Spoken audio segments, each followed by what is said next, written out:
Okay, so more inappropriately cloud linguistics. The reason I'm doing another video is I realised last time when I was talking about how people deal with t sounds that are hard to pronounce, and I talked about how they voice it and turn it into something like more of a D, which can again turn into an even quicker flapped sound. So you get butter, and I edited it.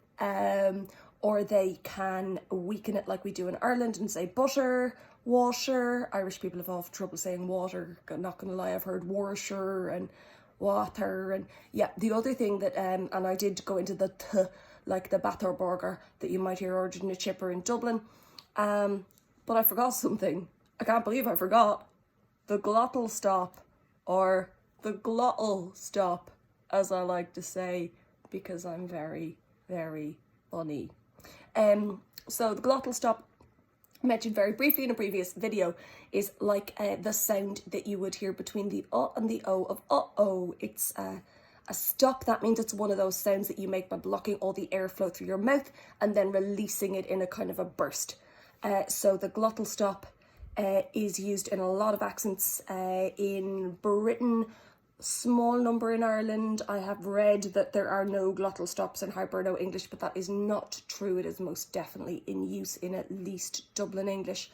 And in not so commonly used in American English, you can hear it in African American vernacular English in some pronunciations.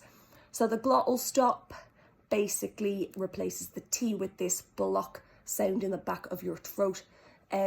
So butter, that's basically it. It's that kind of blocky sound. You often would see it described as they drop their T. That's not dropped, it's replaced with a different sound. Thank you very much. There is something in there. It's not just forgotten about. Another place you might hear it, I think, and I would like to talk to somebody from there about it, of what you see in speeches, T apostrophe, when trying to replicate the speech of Yorkshire, as in there's trouble at mill. That isn't pronounced in real life speeches, there's trouble at to mill. It's there's trouble at mill. That's a glottal stop. Or you know how that ended up being a glottal stop or why, but it certainly sounds like one when I hear it. But then again, I'm always worried with some of these regional accents that are often that are kind of the stereotypical regional accents. I'm often worried that I'm hearing people doing bad jobs imitating them rather than the actual thing itself. So I am very open to correction there. Anyway, trouble with T's.